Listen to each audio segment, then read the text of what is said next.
Bom dia, feliz sábado. Começa agora o Trilho de Esperança e é muito bom adorar ao nosso Deus junto com você aí do outro lado. Mas antes vamos fazer uma oração?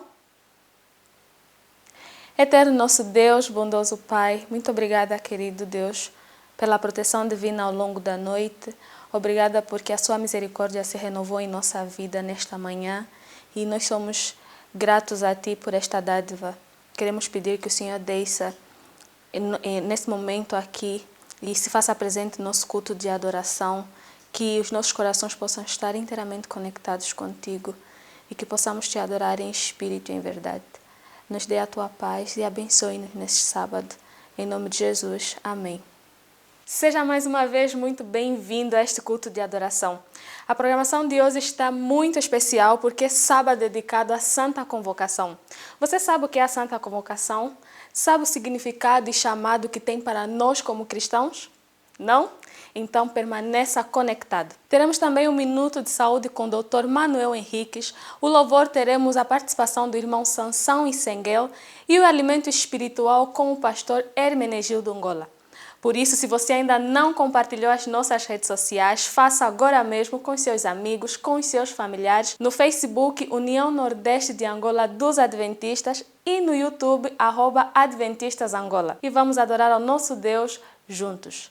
E para começar o nosso culto, vamos louvar? Gostaria de convidar agora o irmão Senguel para uma melodia especial.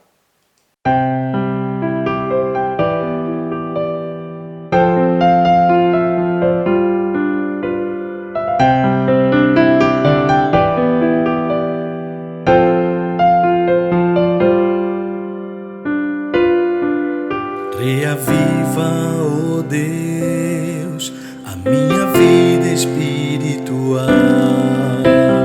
Faz-me ser um verdadeiro adorador, meu Senhor,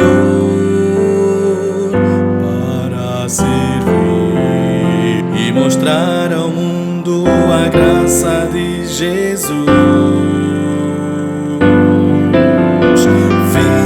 Senhor, reavivar meu coração. Vem, ó Deus, transforma meu ser. Só assim eu servirei ao meu próximo Senhor. Só assim eu servirei ao meu próximo Senhor.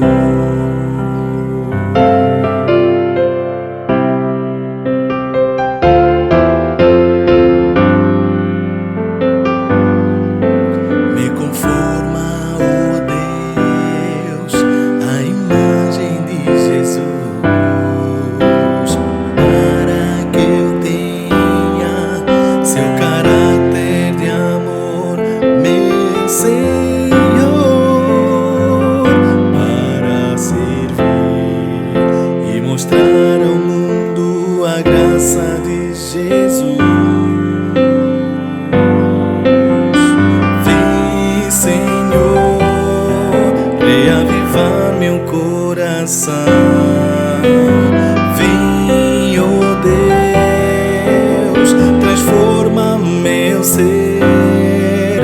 Só assim eu servirei ao meu próximo Senhor. Só assim eu servirei ao meu próximo Senhor.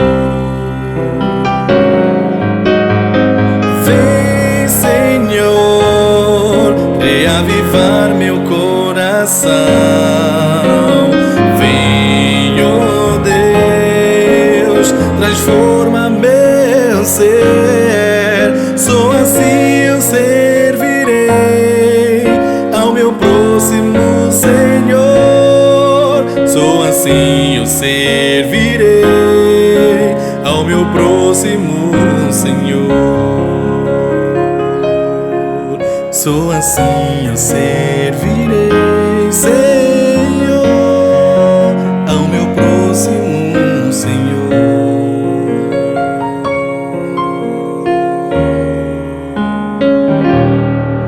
Só assim eu servirei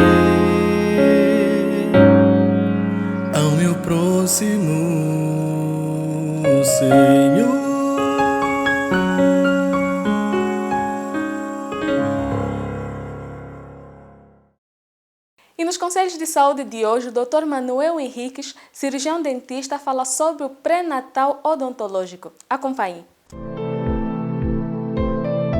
Saudamos a todos os telespectadores e internautas espalhados por esta Angola e noutras partes do mundo, desejando desde já um feliz sábado. Hoje trazemos um tema muito pertinente. Vamos falar de pré-natal odontológico, os cuidados com os dentes na gravidez.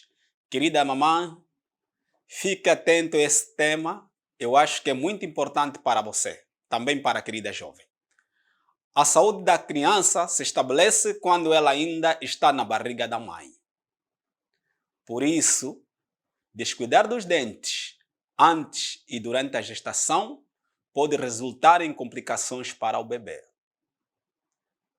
Querida mamãe, querida jovem, procure um dentista antes de engravidar. Fazer um check-up da boca, fazer corretamente a higiene dos dentes é importante para você e o seu bebê. Estudos científicos mostram que gestantes com problemas gengivais, especificamente gengivites, periodontites, ocorrem um maior risco de ter partos prematuros ou dar à luz bebês com baixo peso. Talvez a minha pergunta e a sua seja: o que uma gengivite tem a ver com partos prematuros? Penso ao caro telespectador, querida mamãe, querida jovem, estimada internauta, que preste bem atenção, concentra-se no que vou dizer agora. O motivo é simples. As bactérias que ocasionam ou provocam inflamações, que causam gengivites, as periodontites, são bactérias nocivas, destruidoras. Imagine só no tipo de danos que elas possam causar. Ela tem a capacidade de destruir ou danificar o tecido ósseo. Para a mãe gestante, o que é que ela faz? Essa bactéria. Ela percorre a corrente sanguínea e fixa ou instala-se no líquido amniótico e na placenta, naquele tecido que envolve o útero. E por se tratar de micro-organismo nocivo, o corpo da mãe rapidamente entende que precisa salvar o bebê. Por essa razão, apressa o trabalho de parto, ou seja, provoca os chamados partos prematuros, que não acontecem no tempo próprio. Se abortou 1, 2 ou 3 vezes, mesmo seguindo todas as consultas de ginecologia, não faça tratamento caseiro. Mais uma vez recomendo. Consulte, por favor, o dentista. Faça a sua consulta periódica para que o seu bebê nasça são e saudável. Esses foram os conselhos de saúde de hoje. Cuide-se da Covid-19, permaneça no trilho e viva com esperança. Ao longo da semana, estudamos a lição número 8 com o tema Ministrando como Jesus. No estudo de hoje, o pastor Oswaldo Vunge e seus convidados vão abordar de forma prática, interativa, sobre esses elementos e como, ao seguirmos eles, poderemos impactar a sociedade atual. Vamos estudar?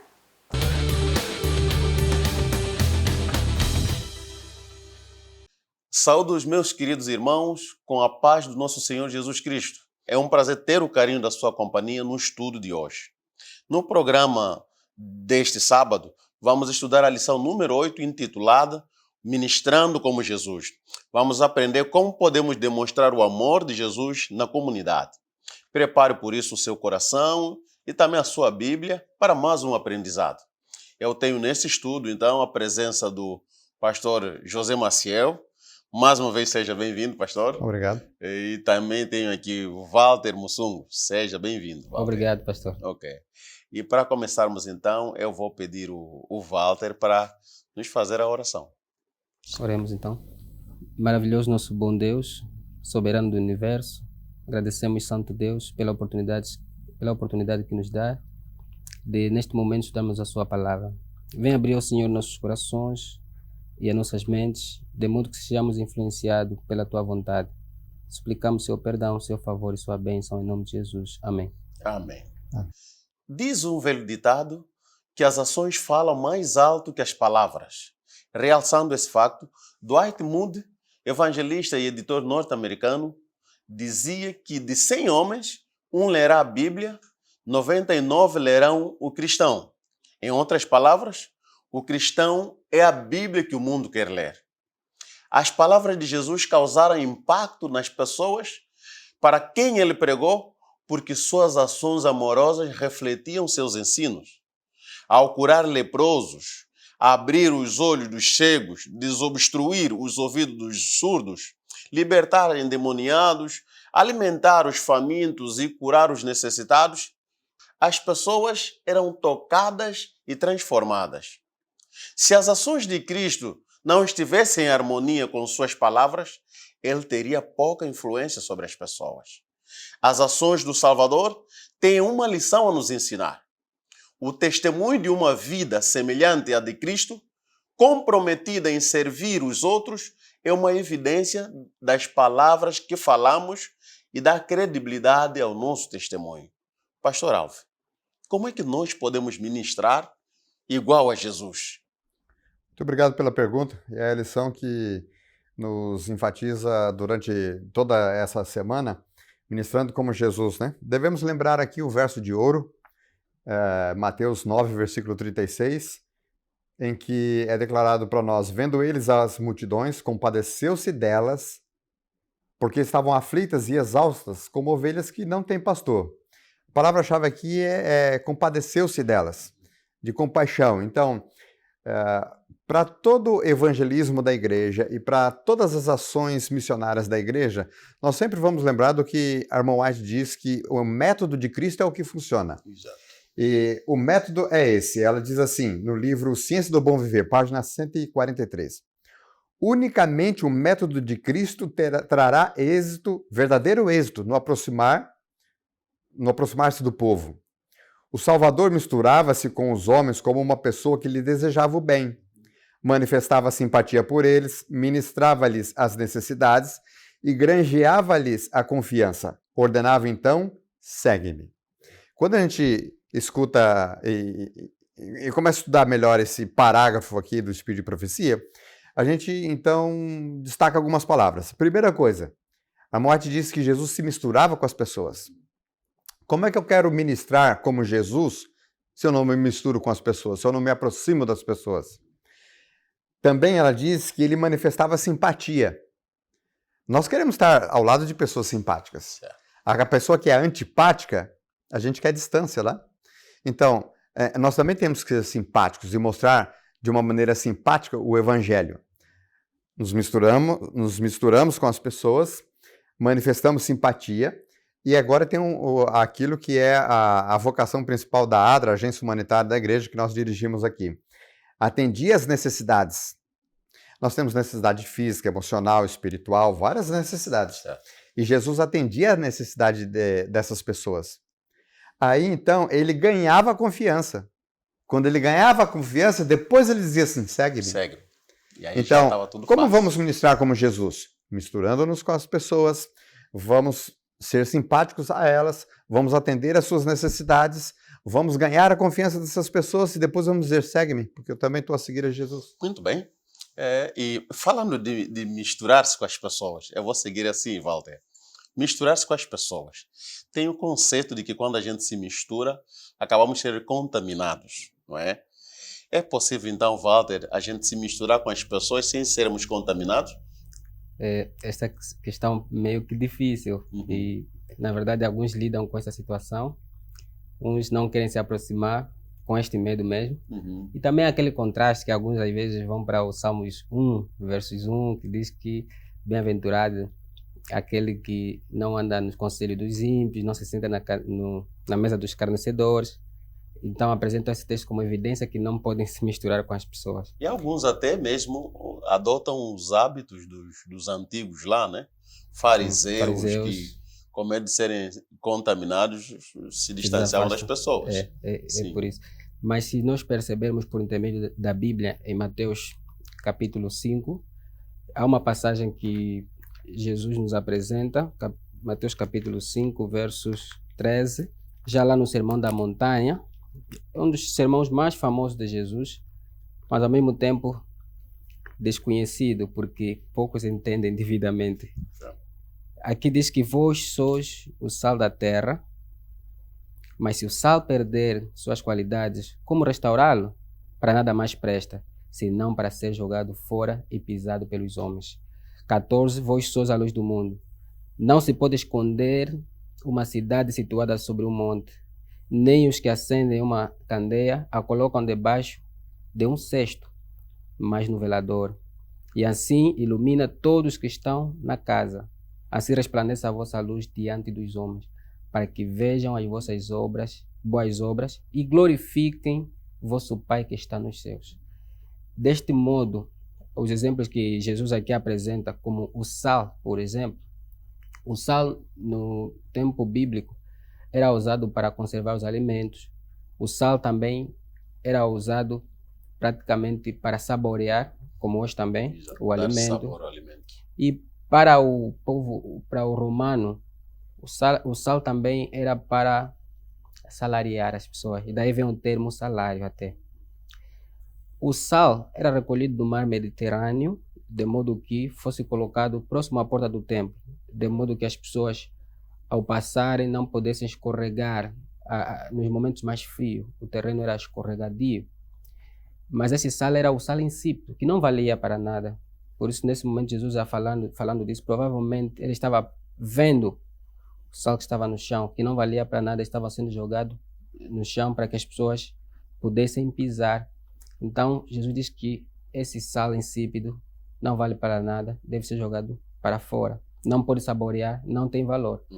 Mas, neste caso, o cristão que verdadeiramente tem valor, tem sabor como sal, este pode se misturar com as pessoas e não será confundido. Ok.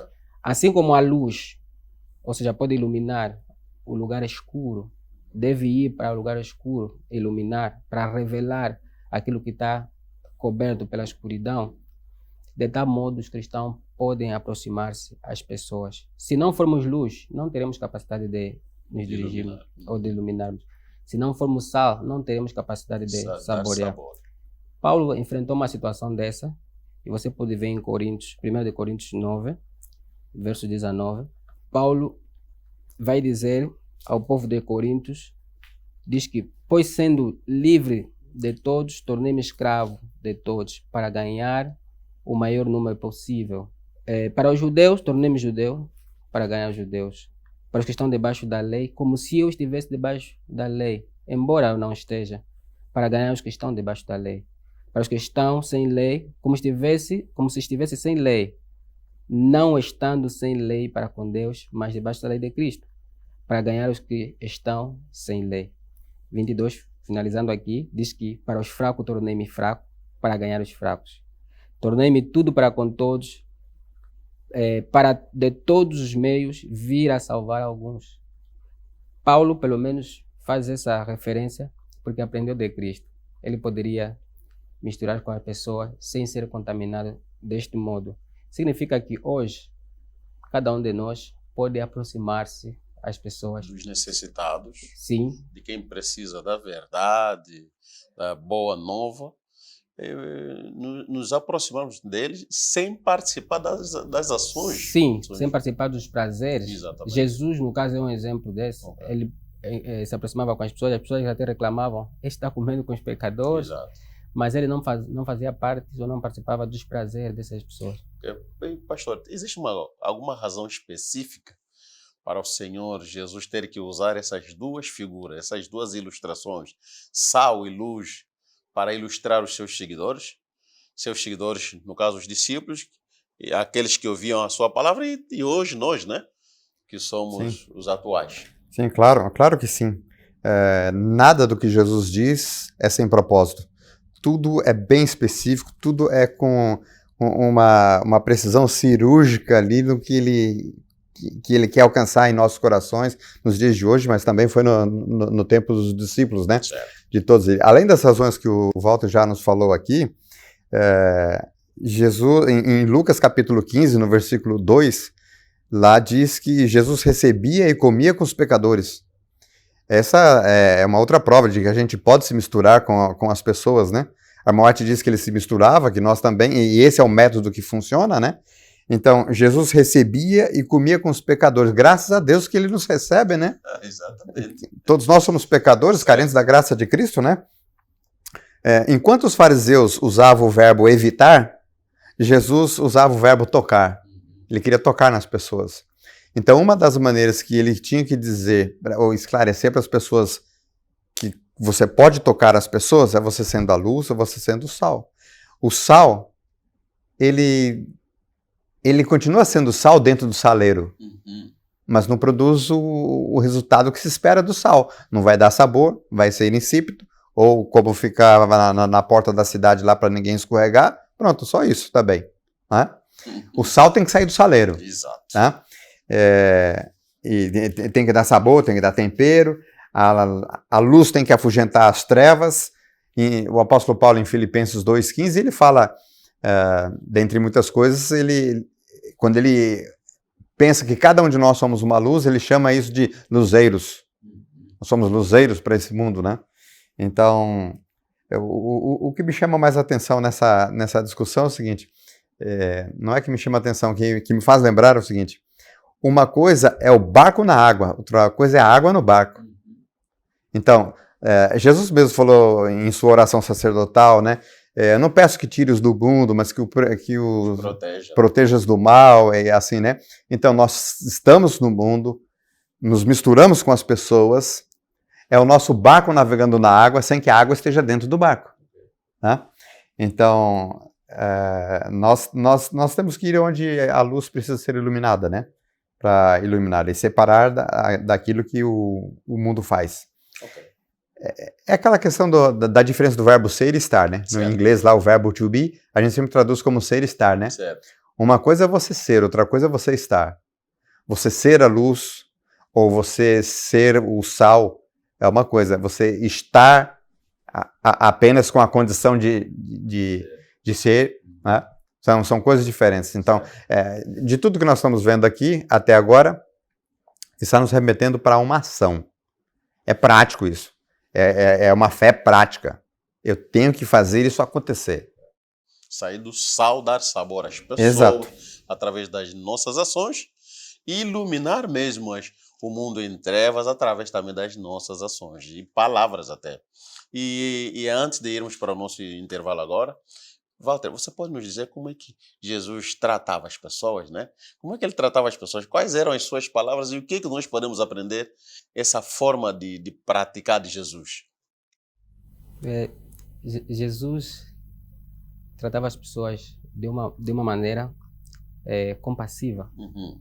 Ele demonstrava compaixão às pessoas e piedade e, acima de tudo, amor a elas. Há um livro com o título Como Jesus Tratava as Pessoas. O autor é Maurice Vanden. Ele faz a abordagem de que Jesus, ao lidar com as pessoas, ele procurava extrair delas aquilo que era positivo. Ele procurava elogiá-los. Neste caso, quando ele encontrou-se com o centurião, ou quando estava a se dirigir ao centurião, ele admirou o centurião dizendo: não encontrei tamanha fé nem mesmo em Jerusalém. Ofereceu um elogio a uma pessoa que praticamente no sistema religioso daquela época não eram vistos como parte do grupo de salvos. Ao se dirigir, por exemplo, para a mulher samaritana, ele vai romper as barreiras culturais, porque, sendo judeu, não poderia se encontrar com uma samaritana e conversar. E nesse contexto, ele vai oferecer a salvação para essa mulher também, dizendo que eu lhe dou a água, ou lhe darei a água da vida. Deu salvação para esta mulher. Também não poderia conversar com uma mulher, no caso porque ele era um homem. Ele vai rompendo várias situações, várias barreiras, vários preconceitos da época. E hoje talvez nós precisamos também romper alguns preconceitos que temos para tratarmos as pessoas como Jesus tratou. Porque às vezes evitamos de fazer muita coisa boa, só de pensar o que as pessoas vão dizer de nós. E paramos. Sim, às vezes evitamos de fazer o bem. E na verdade, conforme Jesus tratou as pessoas, desafia as ideologias praticamente contemporâneas e também as ideologias da sua época. Neste caso, um dos seus traidores, no caso Judas Iscariota, no momento próximo da sua morte, Ao traí-lo, beijou-lhe pela face, mas mesmo assim, Jesus, sabendo da traição, lhe chamou de amigo. Disse: amigo, o que estás fazendo? Pedro, que negou para ele 3 vezes, o galo canta. Jesus olhou para ele, para Pedro, com um olhar de perdão, como quem dissesse: eu te perdoo, eu te perdoo. Próximo de sua morte, já mesmo na cruz, a multidão gritando: crucifica-o, crucifica-o. Mas Jesus olhou para os seus e disse: Pai, perdoa-lhes, porque eles não sabem o que fazem. E por fim, o ladrão na cruz, no momento de estresse, de alta tensão, que provavelmente Jesus não poderia pronunciar palavras positivas, ele olha para o ladrão, não perguntou por que você pecou, por que você é um ladrão, mas disse para ele: te digo hoje, estarás comigo no paraíso. Hoje precisamos, na verdade, também ser Jesus para as pessoas. Ele não era alguém que trazia uma mensagem apenas teórica, mas prática. A vivência dele mostrava a essência do seu amor. Nós vamos agora para um breve intervalo e quando voltarmos continuaremos com esse tema, ministrando como Jesus. Permaneça aí, nós já voltamos.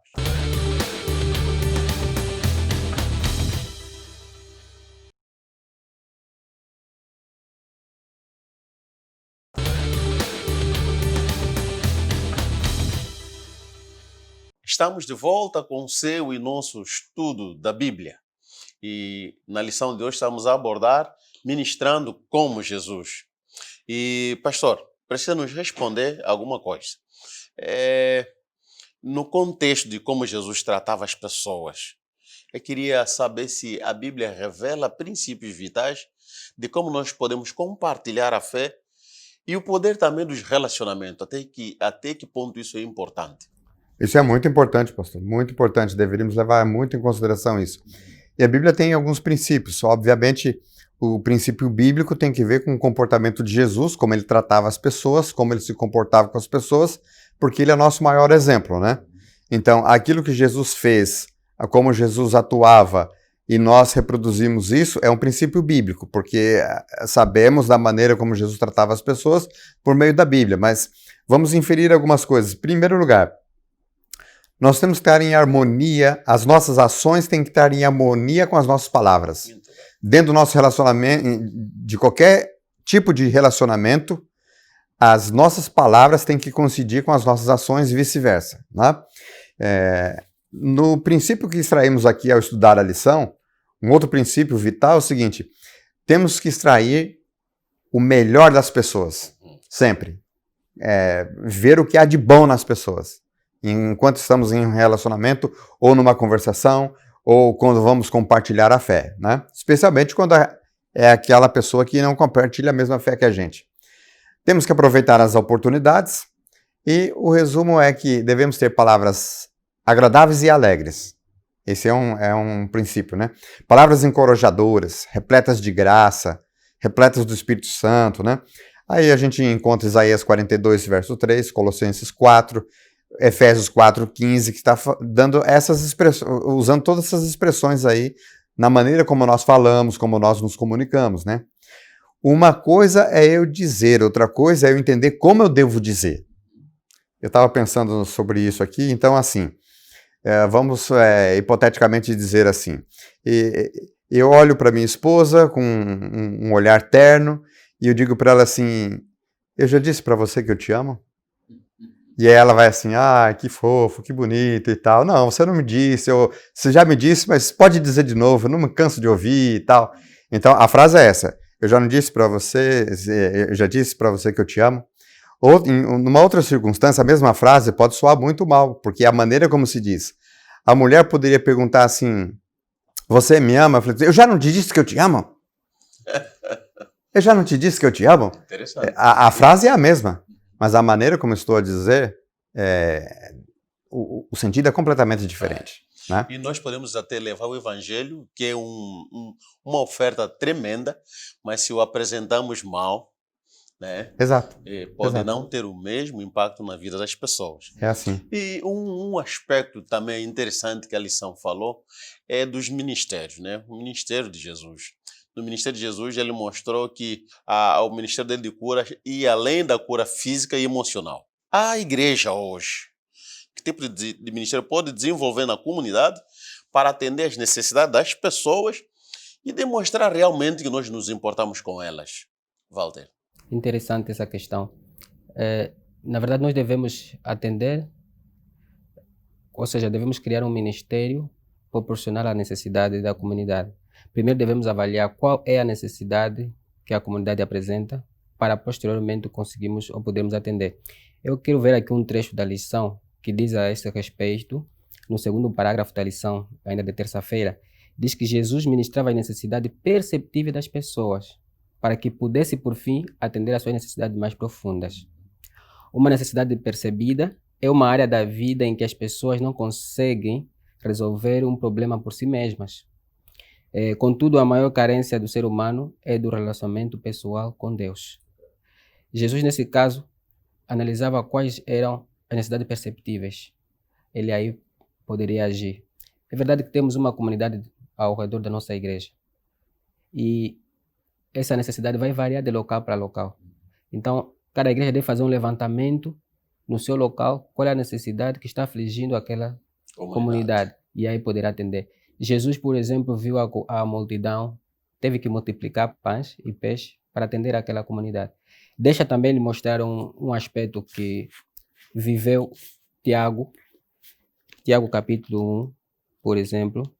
Tiago viveu uma situação onde as pessoas naquela época viviam uma necessidade. Tiago capítulo 1, verso 27 diz: a religião pura e imaculada diante do nosso Deus e Pai é esta: visitar os órfãos e as viúvas nas suas dificuldades e não se deixar contaminar pelo mundo. Na comunidade de Tiago existia essa situação, não havia atenção às viúvas, aos órfãos. Então, Tiago vai fazer uma referência de que é necessário fazermos isso, porque na verdade estamos cumprindo a lei de Cristo e estamos demonstrando a religião pura e imaculada. Muito bem.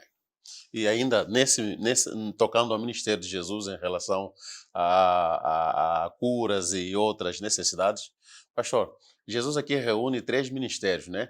3 aspectos de ministério: a cura, o ensino e a pregação.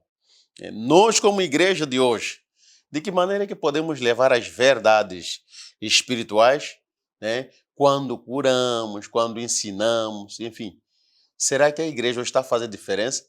Nós temos instituições e talvez precisamos fazer mais. Então, precisamos realçar esse aspecto com os nossos ministérios, talvez uma escola, um centro médico, um hospital. Não tem-se em abundância, não temos grandes quantidades de hospitais, mas temos algumas unidades hospitalares e também algumas escolas. Até que ponto estamos a fazer diferença com essas instituições ou com esses ministérios? É bom a gente enfatizar isso, porque muitas vezes a gente só pensa na cura. E quando a gente está pensando na cura, o Ministério da Cura dentro da Igreja Adventista não é resolver o problema da doença, é prevenir. O Ministério da Cura é muito mais amplo, né? Então, olha, os 3 aspectos que o pastor está a mencionar é o seguinte: é o ensino, a pregação e cura. O ensino trata o intelecto, não só as ciências que nós temos, mas também o conhecimento da palavra de Deus e tudo mais, né? Mas é o ensino, é aqui na mente, onde nós enfatizamos aí esse aspecto do ministério. A pregação mexe mais com a emoção, com o coração, com a razão da pessoa, então é o mais emocional. E a cura é, obviamente, físico. Então, se Jesus atendia as necessidades, aqui está a necessidade física, mental e espiritual, né? Então, o nosso ministério ele só é completo quando a gente atende esses 3 aspectos. Nós temos que atender esses 3 aspectos. Então, como é que nós podemos fazer isso? E as nossas instituições poderão fazer isso? Seguindo o que Ellen White diz, que unicamente o método de Cristo é que trará êxito. E o método de Cristo é se misturar com as pessoas, atender as necessidades, ganhar a confiança delas, né? E aí depois dizer, segue-me. Então, as nossas instituições, lá na América do Sul, o presidente da divisão, ele gosta de dizer sempre o seguinte, que nós temos igrejas disfarçadas em instituições, porque elas estão para servir, elas estão para atender esses 3 aspectos aqui. Se misturar, ser simpático, atender as necessidades, ganhar confiança, depois dizer, seguem. Então, isso só acontece quando nós tocamos as pessoas por meio das instituições. Me recordo que uma ocasião um presidente mundial da igreja esteve naquela ocasião, visitando o nosso seminário, onde eu fazia teologia, e o colégio, assim, mostrou tudo que tinha lá. Nós temos isso, a nossa fazenda aqui é isso, e produzimos isso e tal. Então, ele se levantou e ele tinha lido um texto sobre a questão de produzir frutos, né? Ele falou assim, bonita a estrutura de vocês, mas a pergunta é a seguinte, em que essa estrutura aqui pode salvar o ser humano? Salvar as pessoas? A gente tem que usar as nossas estruturas para fazer chegar à salvação às pessoas, né? E precisamos criar aproveitar as oportunidades. Aproveitar as oportunidades. Né, Sim, é verdade. E temos que perceber também que as instituições de ensino fazem parte da missão. E neste caso... Eu acho que se uma escola existe na nossa igreja e não atende, não leva ninguém para os pés de Cristo, deveria fechar. É verdade. Deveria porque fechar. Este mesmo é o propósito, sim. E percebe que a igreja, nesse caso, ao exercer esse ministério de ensino, estará também, ao mesmo tempo, praticar o dom de ensino. E não só, há pessoas que só poderão se salvar dentro de uma sala. Exato. Só poderão conhecer o evangelho dentro de uma sala. Outro aspecto também, nós estaremos atendendo às necessidades sociais, porque existem pessoas carentes que não têm condições para estudar em uma determinada escola.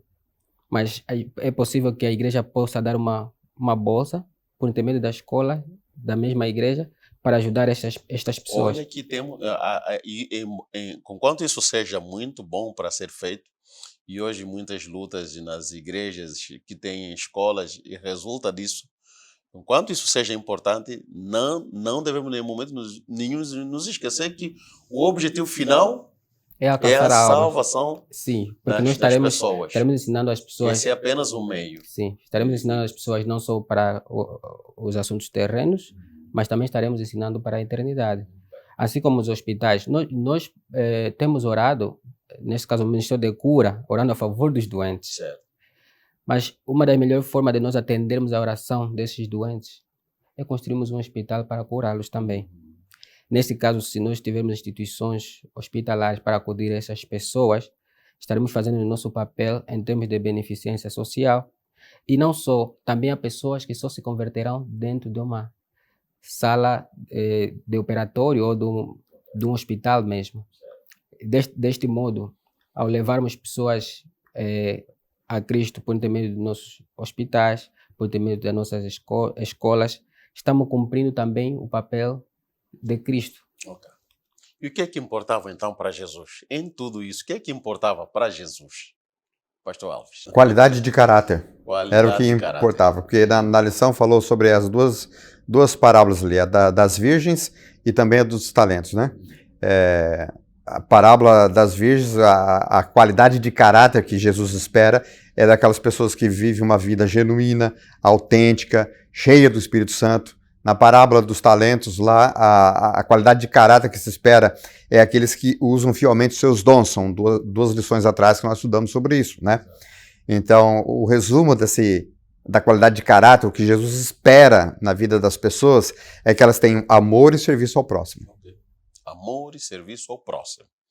Walter, tem algum acréscimo em relação a isso? É porque precisamos não nos concentrar muito em nós. Precisamos nos concentrar em atender as necessidades dos outros. Esse é o foco, né? Infelizmente, tem algumas pessoas que não atendem a necessidade dos outros. E, desta forma, tem uma parábola na Bíblia que ele chama a estes de cabritos. Cabritos. Tem a parábola das ovelhas e dos cabritos. E lá em Mateus 25, capítulo 25, verso 41, faz essa referência. O Senhor, quando vier, neste caso vai se dirigir, uns à sua direita, que serão as ovelhas, e à sua esquerda estarão os cabritos. E estes cabritos são aqueles que não atenderam a necessidade dos outros. E o Senhor vai dizer que eu estava com fome, não me deste comer, esteve com sede, não me deste beber, estava nu, não me deste vestir, doente, não me visitaste, no hospital, não me visitaste. E por fim, serão condenados. Infelizmente, estes serão condenados. e vão fazer parte da morte eterna. Infelizmente. E olha, o nosso maior desafio hoje é ministrar como Jesus fez. Ministrar como Jesus fez significa imitar o método de Cristo, como vocês bem disseram aqui. Também ser criativo, sim, né? Sim, ser criativo, adaptando os nossos métodos às necessidades das pessoas. A Bíblia ela é muito sugestiva, tem lições para todas as comunidades e nós temos essas mensagens ricas, não vão valer a pena se não forem aplicadas. A você que nos acompanhou, foi um prazer ter o carinho da sua audiência. E a vocês também, obrigado por terem nos acompanhado e terem esclarecido os nossos telespectadores. E se Deus quiser, então nós voltaremos a nos encontrar numa próxima oportunidade. Fechamos mesmo aqui com a nossa lição de hoje. Esperamos ter sido do seu interesse e vamos orar para que Deus conceda mais recursos à sua igreja para melhor atender às necessidades da comunidade. Fique com Deus, permaneça no trilho e viva com esperança. Até a próxima.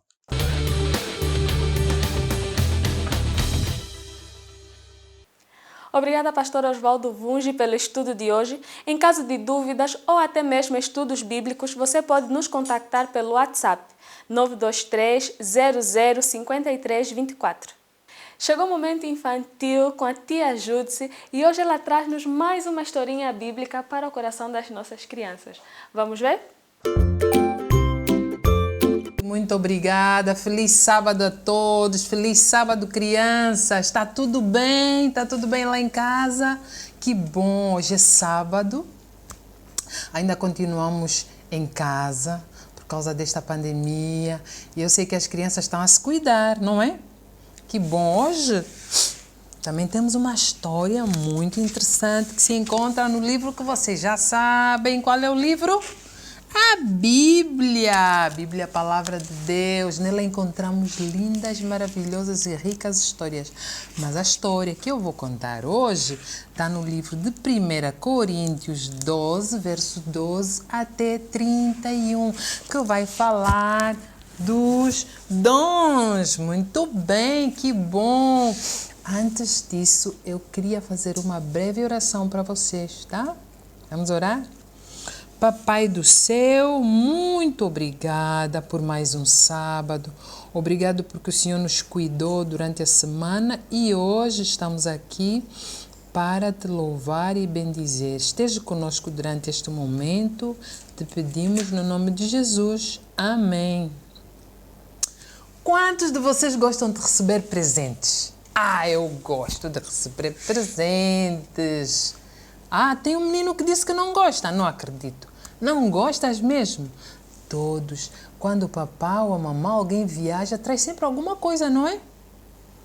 E os presentes são de diferentes tamanhos. Olha esses ricos presentes que aqui temos.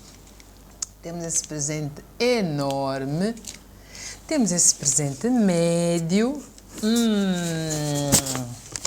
E temos este presente pequeno também.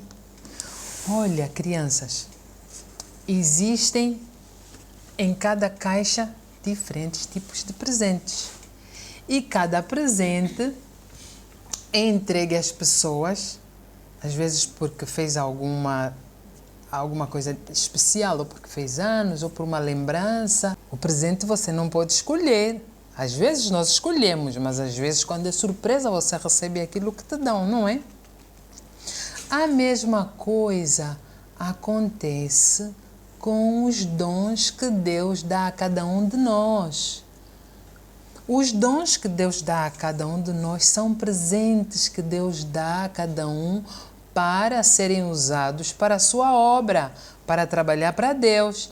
Existem pessoas que têm o dom de pregar, outros que têm o dom de cantar, outros têm o dom da hospitalidade, gostam de receber visitas, há outros que têm o dom de um sorriso lindo, há outros que gostam de dar abraços, que nessa fase já está muito complicado, há outros que têm diferentes dons.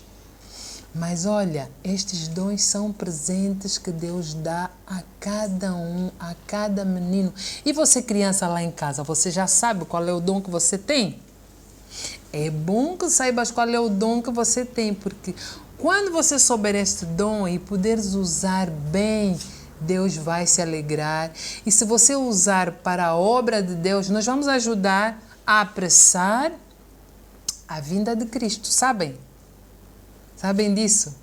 Então, quando você tiver algum dom que é muito importante para Deus e se tu for chamado para fazer, exercer esse dom para alguma atividade, façam com alegria, porque Deus agrada-se com aquelas pessoas que fazem as coisas todas com alegria, tá, crianças?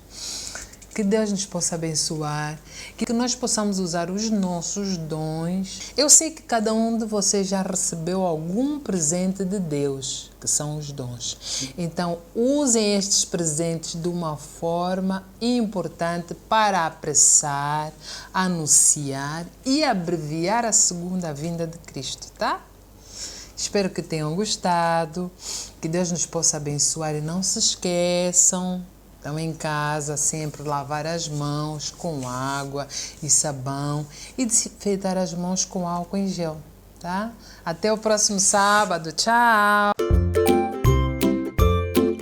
Fidelidade a Deus vai além da devolução dos dízimos e ofertas. Tem a ver com comprometimento, com conexão com o Eterno. E alusivo à Santa Convocação, o Minuto de Fidelidade de hoje está especial. Acompanhe.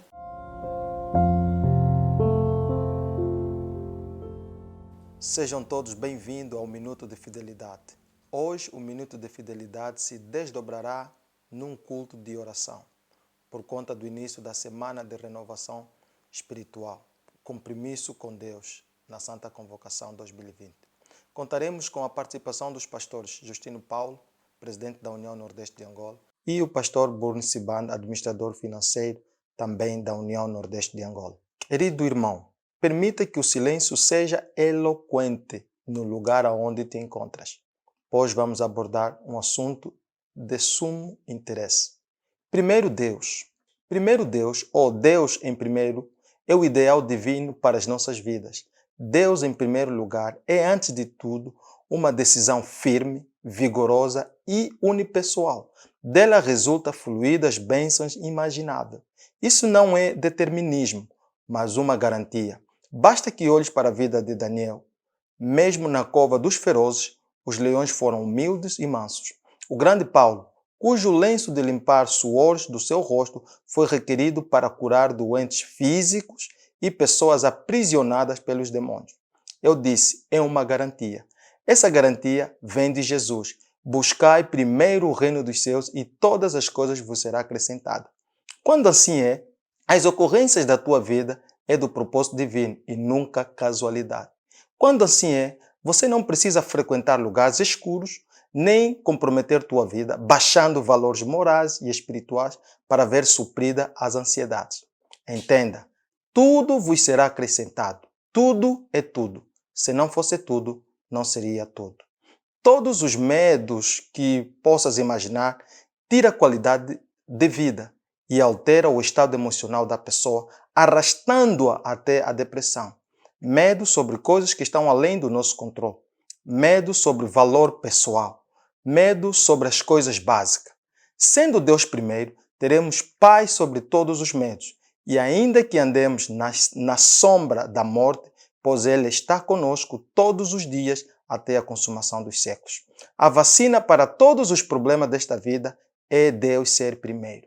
Estamos tão interessados que este ideal divino seja um facto na tua vida, para que todas as frustrações da vida sejam enfrentadas com serenidade e tranquilidade. Por isso, acompanhe e participe com reverência nos momentos de solenidade que se seguem. Are you concerned about the evil and the injustice that is our world today?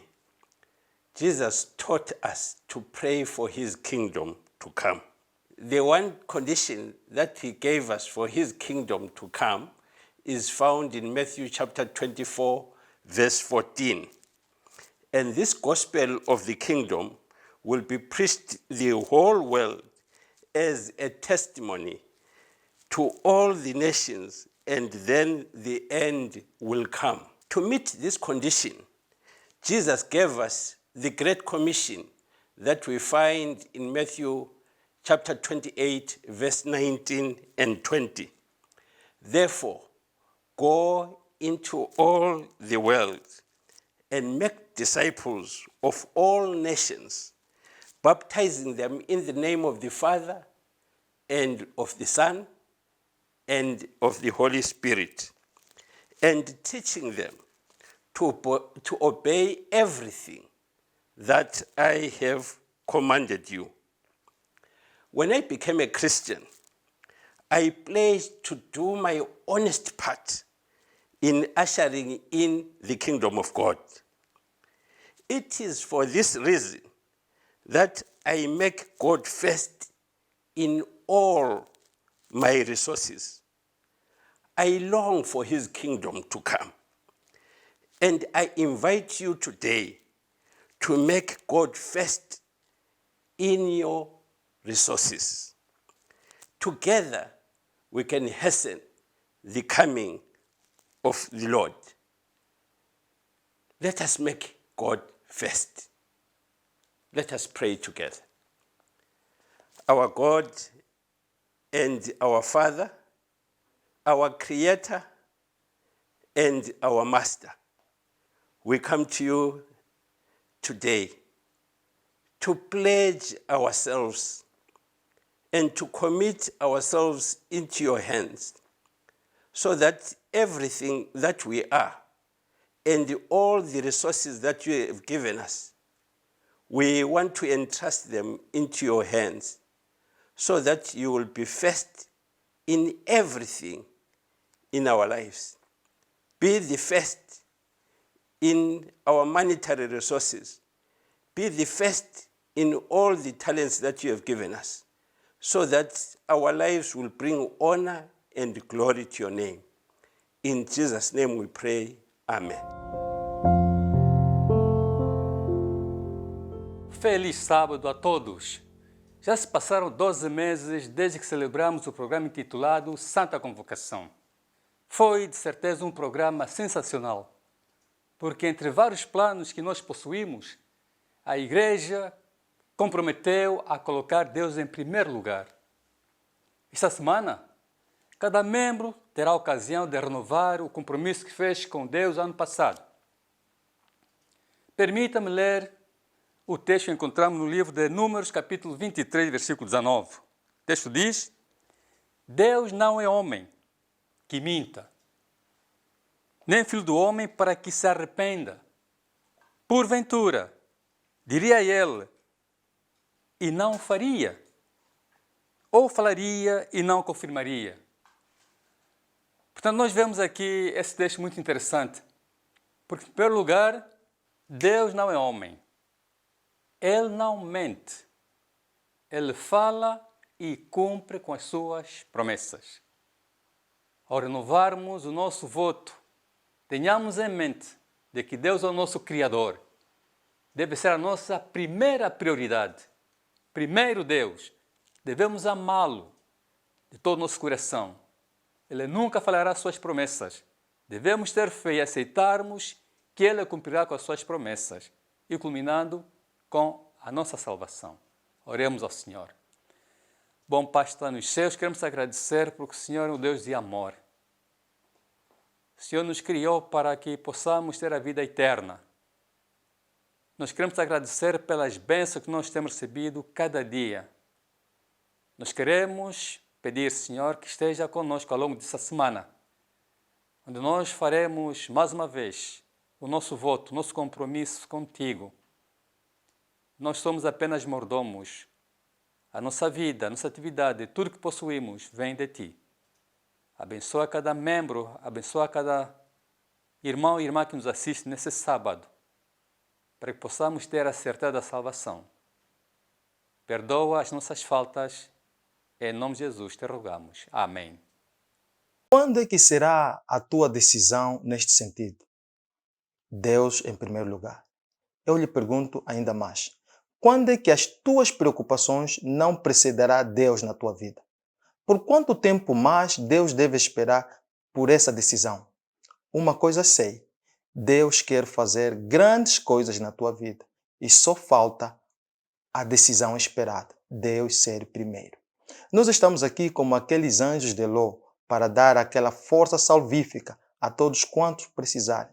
Cabe-me informar que na semana de 23 a 29 de agosto teremos sermões com o pastor Marco Bonfim a partir de Washington para a União Nordeste de Angola. Isso é das 18h30 até as 19h15. A transmissão será via Zoom. Havendo alguma limitação de vária ordem em poder participar, solicita já para que tenhas o sermão da semana via WhatsApp. Se precisar ter uns destes cartões de compromisso, que lhe dá a oportunidade de avaliar a sua vida espiritual, se comprometer com Deus e desenvolver hábitos espirituais, solicite-o também, para que no sábado 29 consigas fazer a assunção do compromisso primeiro Deus. Lembrem-se, primeiro Deus é, antes de tudo, uma decisão firme, vigorosa e unipessoal. Que o Senhor lhe possa abençoar. Até o próximo sábado, o sábado do compromisso primeiro Deus.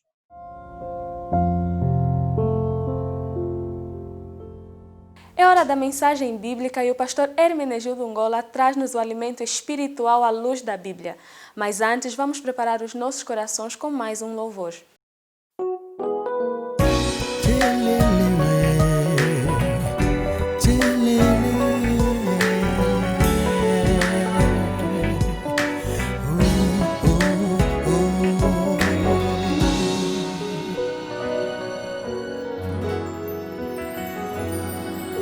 Essas mãos que Deus me deu foram feitas para servir o vizinho ao lado meu que não sabe mais sorrir.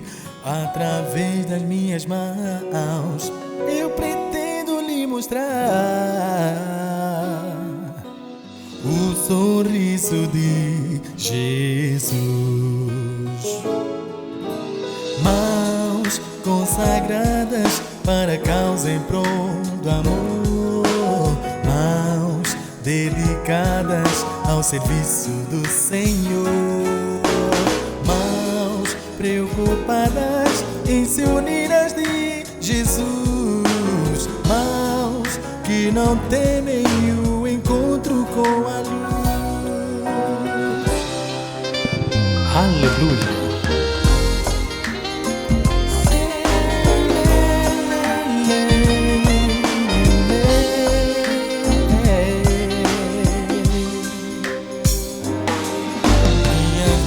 De Jesus já se tornou o ideal.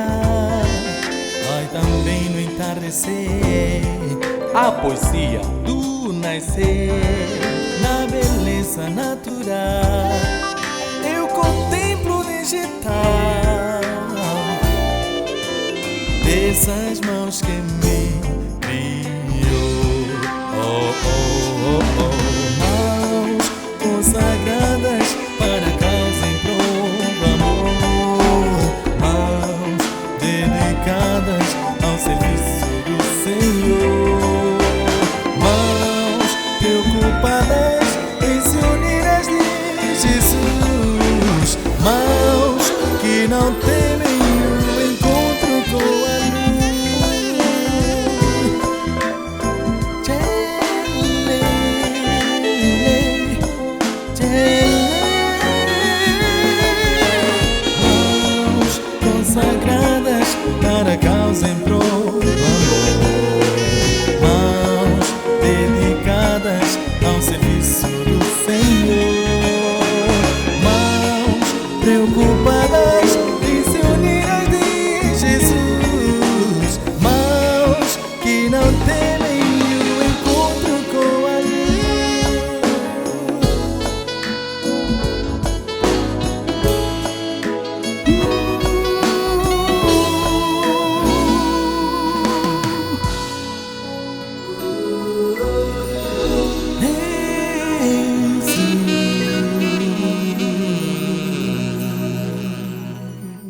Olá, querido amigo, querida amiga, seja bem-vindo a este momento onde estudamos a Palavra de Deus.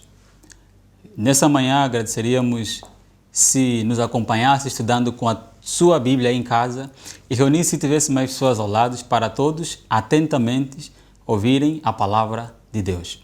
Oramos a Deus.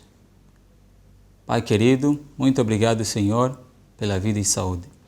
Gostaríamos de pedir a presença do Espírito Santo ao abrirmos a Tua Palavra, para melhor compreensão e iluminação e que todos chegamos ao conhecimento da Tua pessoa. Em nome de Jesus, oramos com fé. Amém. O texto para a mensagem dessa manhã encontramos no livro de João, capítulo 6, propriamente no versículo 66 a 69. Diz a palavra do Senhor: À vista disso, muitos dos seus discípulos o abandonaram e já não andavam com ele. Então perguntou Jesus aos 12: Porventura quereis também vós outros retirar-vos? Respondeu-lhe Simão Pedro: Senhor, para quem iremos? Tu tens as palavras da vida eterna. Para quem iremos? João capítulo 6 começa com a descrição da multiplicação dos pães, seguida do milagre de Jesus andar sobre as águas e ir até o encontro dos discípulos.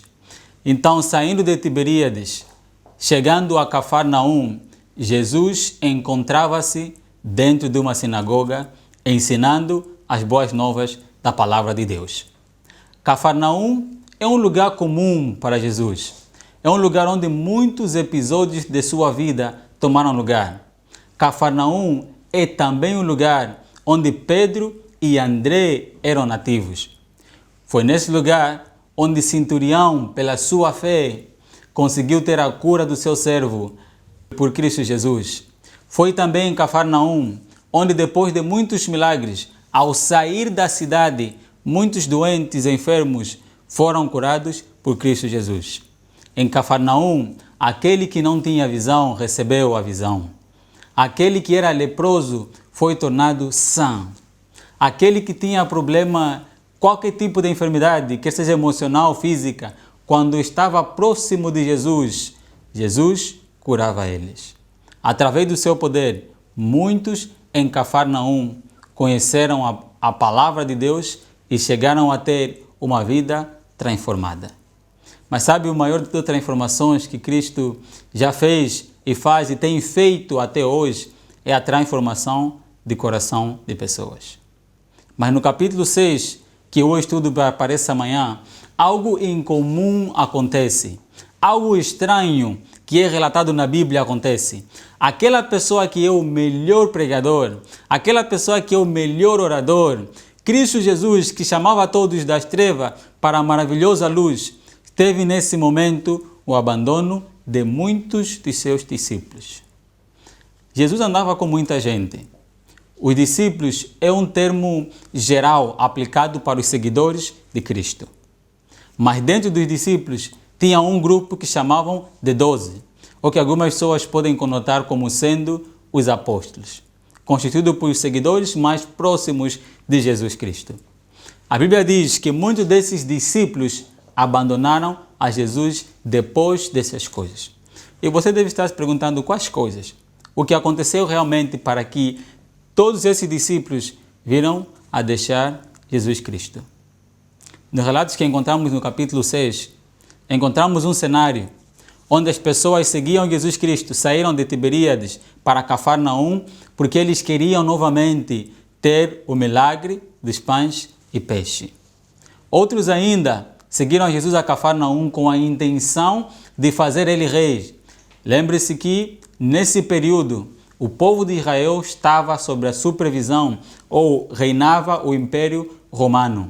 E eles sentiam a mão pesada desse império, por isso acreditavam que chegou o momento de fazer com que Jesus se torne o rei deles. Mas ainda assim, Jesus sabia que esse não era o propósito. Então chegou o momento de mostrar para eles as verdades escritas na palavra de Deus a respeito do Messias. Esse povo conhecia corretamente aquilo que a Bíblia falava sobre quem seria o Messias, como ele iria aparecer e como ele chegaria para o povo de Israel. Então Jesus, na sua discussão no capítulo 6, ele mencionou algumas palavras que aparentemente eram difíceis de entender. Por exemplo, ele disse que quem não beber do meu sangue não terá comunhão, não tem comunhão comigo. Ainda ele diz que ele desceu dos céus. Para essas pessoas que o acompanhavam, muitos deles conheciam e sabiam que Maria e José eram os pais oficiais de Jesus. Mas Jesus não perdeu tempo tentando lhes explicar a natureza da sua vinda. Por isso lhes perguntou: se essas coisas que vos falo, vocês ficam admirados, imagine se vocês conseguirem ver o Filho do Homem subindo para o lugar de onde ele desceu. As palavras de Jesus aparentemente duras para muitos da sua multidão. Na verdade, não era o problema de compreensão, mas o problema de aceitação. Essas palavras que Jesus menciona, muitas delas já foram proferidas por vários profetas na Bíblia. Quando vamos em Deuteronômio, encontramos que não só do pão viverá o homem, mas de toda a palavra que sai da boca de Deus. Então, essas palavras que foram mencionadas em Deuteronômio eram conhecidas pela audiência de Jesus Cristo, pois muitos outros profetas, Jeremias como Isaías, também falaram sobre como seria o aparecimento do Messias. E eles, de uma forma clara, mencionaram que o reino que o Messias iria trazer não seria algo temporário, porque Israel não seria restaurado da mesma forma e libertado da mesma forma como foi anteriormente. As palavras que Jesus apresentava no seu discurso deveria ser, na verdade, de fácil entendimento para essa multidão, se apenas eles tivessem a fé firmes em Jesus Cristo. Sabe, querido, às vezes por más intenções também se segue a Jesus. Às vezes por intenções erradas podemos ir até os braços de Cristo. Mas Cristo, com compaixão, estava mostrando naquela multidão qual era realmente o caminho a seguir. E como muitas das vezes vamos para a igreja, né? Às vezes quando visitamos uma campanha, nos é convidado para participar num programa e percebemos que as verdades que estão falando são diretamente dos meus pecados, da minha vida. Muitas das vezes nós não estamos dispostos a ter uma atitude diferente. E esse povo, a ter as suas ideologias frustradas, a ter o seu propósito cancelado, decidiram se afastar de Jesus, dizendo que difícil era as palavras que Cristo mencionava. Mas, querido, chegou também a vez dos discípulos de mostrar a sua dedicação a Deus. Chegou a vez dos discípulos de mostrar se eles realmente estavam com Cristo ou se estavam distante dele. Porque essa multidão, na qual tinha pessoas que foram curados por Cristo, na qual tinham pessoas que se alimentaram do pão que Cristo mesmo multiplicou.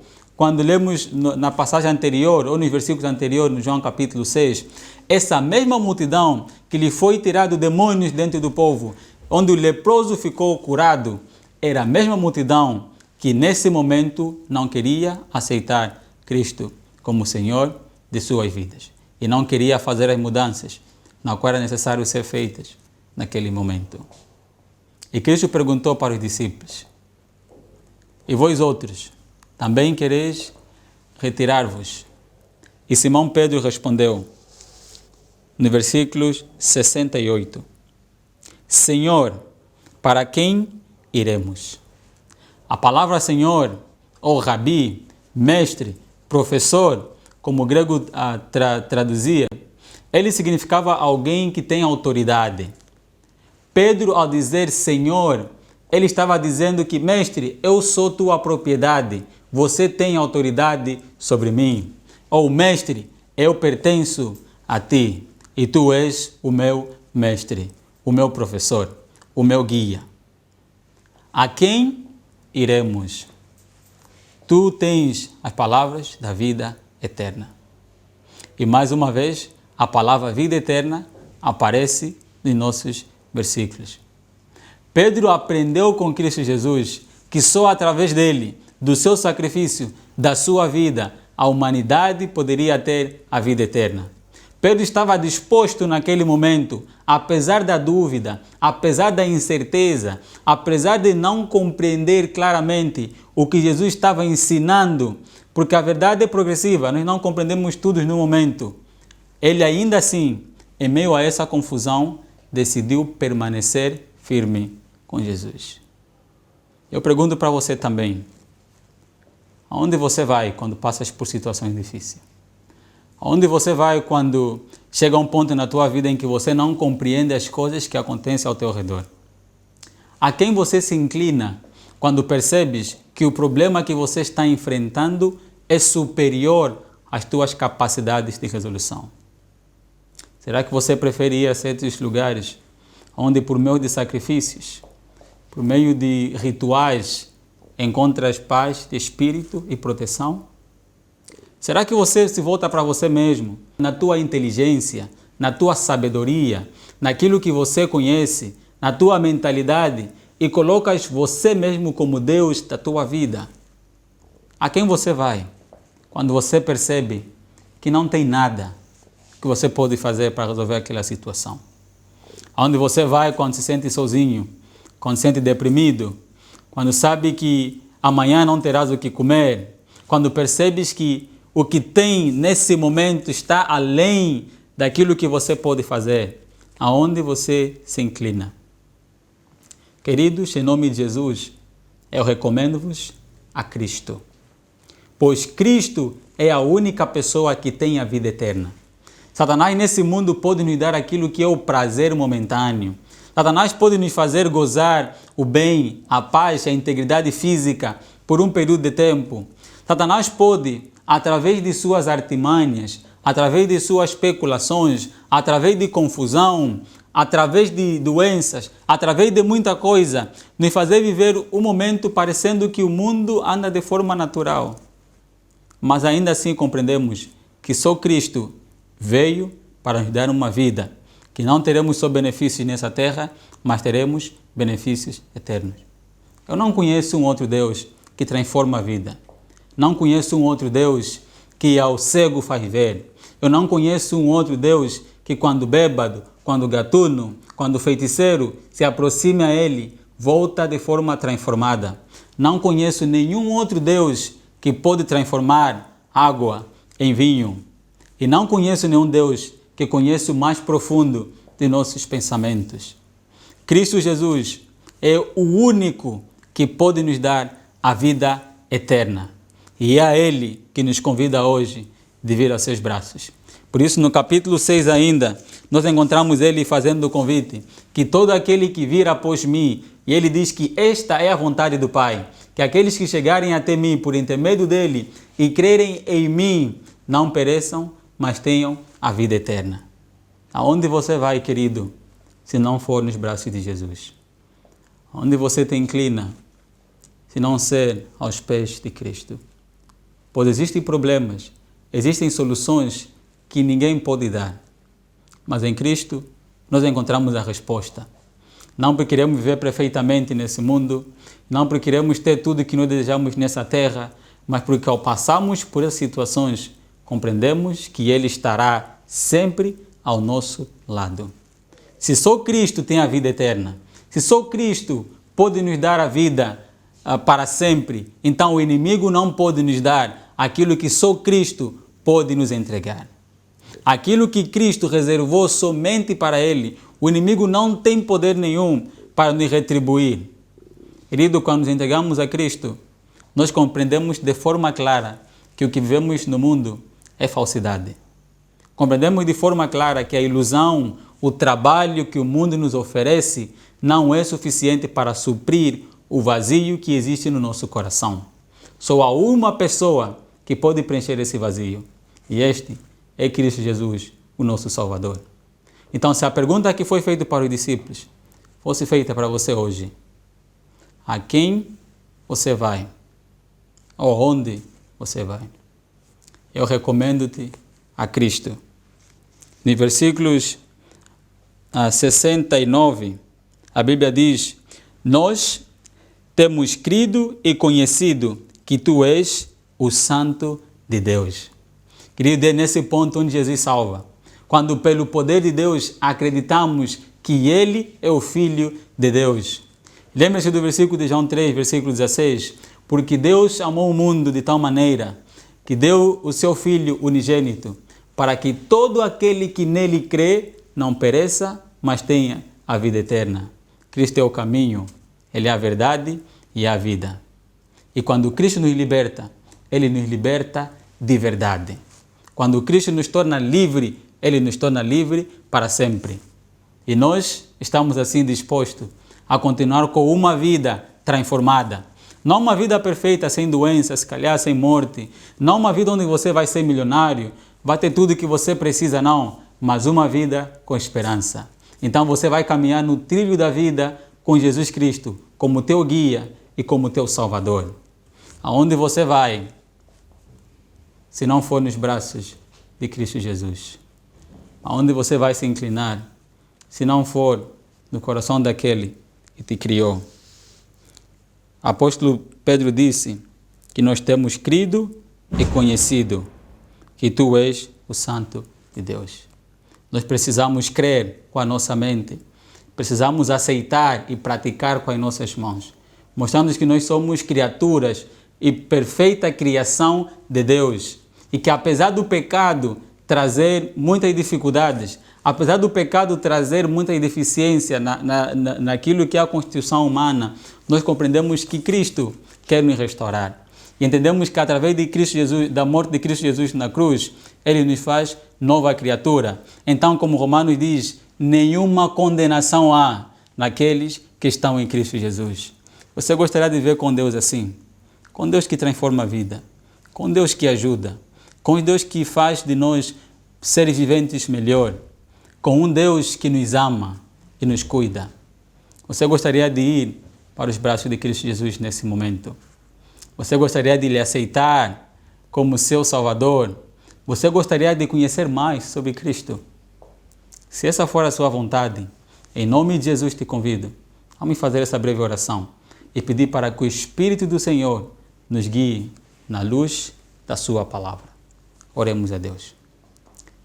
Senhor, nosso Deus, nosso Pai, gratos somos por revelares e enviares o Teu Filho, Cristo Jesus, que morreu na cruz em favor de nós. Pai, não temos palavra e não temos mente para compreender o sacrifício que você fez, enviar seu Filho para morrer por nós.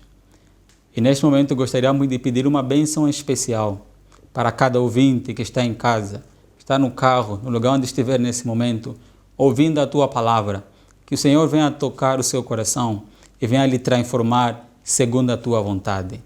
Que Teu Pai venha ser, a partir de hoje, o Senhor de sua vida. Que ao aceitarmos o Senhor com nossas mentes, nossas mãos venham ser desafiadas a agir de acordo à nossa fé. Perdoa-nos, ó Senhor, e nos ajude a crescer. Em nome de Jesus, nós oramos com fé. Amém. Que Deus abençoe a sua vida e que Deus abençoe a sua família. E não esqueça, permaneça no trilho e viva com esperança.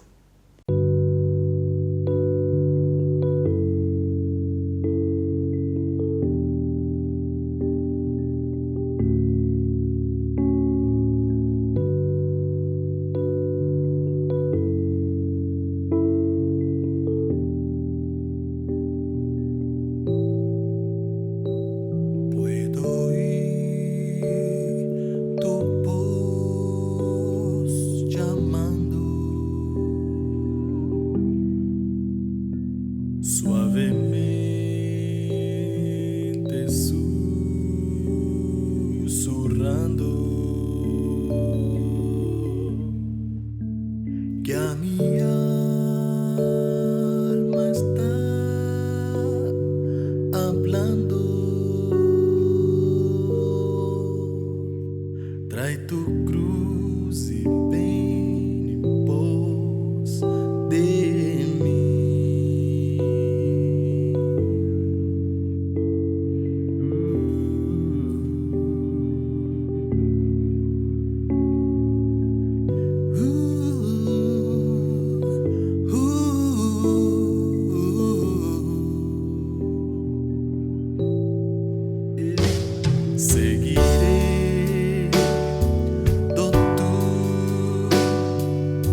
seguirei, do tu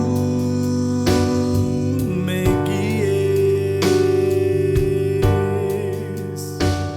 donde quiera fiel te seguiré.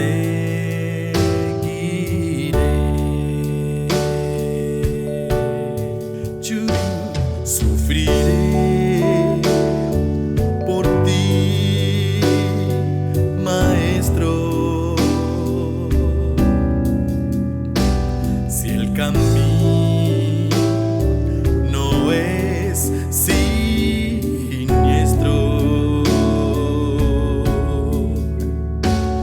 tú serás refugio nuestro.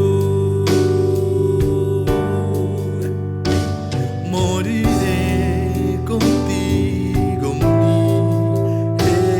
Jesús. Seguiré, do tú me guíes, donde me guíes. Seguiré, do tú me guíes, Señor. Seguiré, do tú me guíes, donde quiera fiel te seguiré.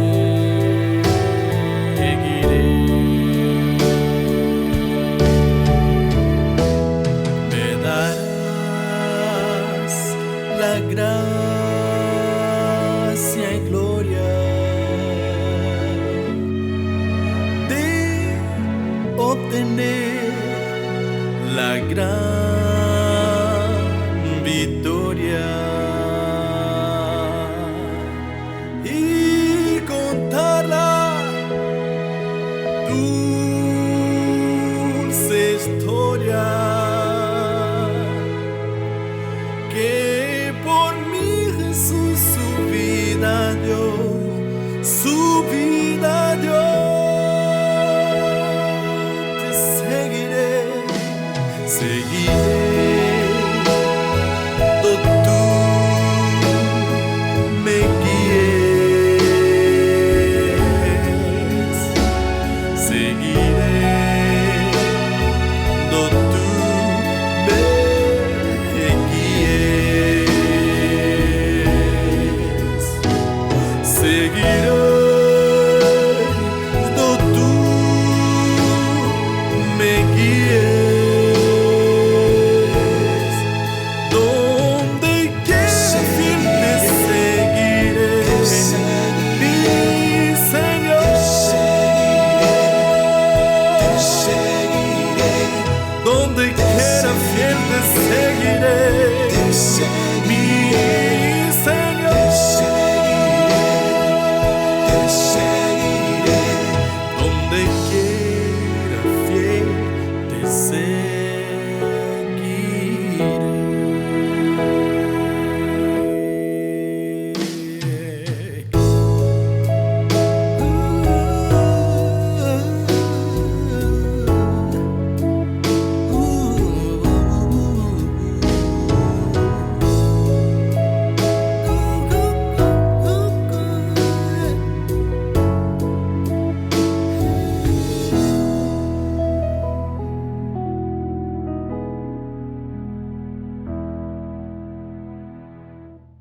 Obrigada, pastor Hermenegildo, pela mensagem.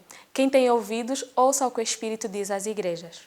O trilho de hoje fica por aqui. Contamos com a sua presença no sábado que vem com uma programação especial do Ministério da Mulher. Não se esqueça de lavar as mãos com água e sabão, use álcool em gel e cumpra com distanciamento social. Permaneça no trilho e viva com esperança. Até breve.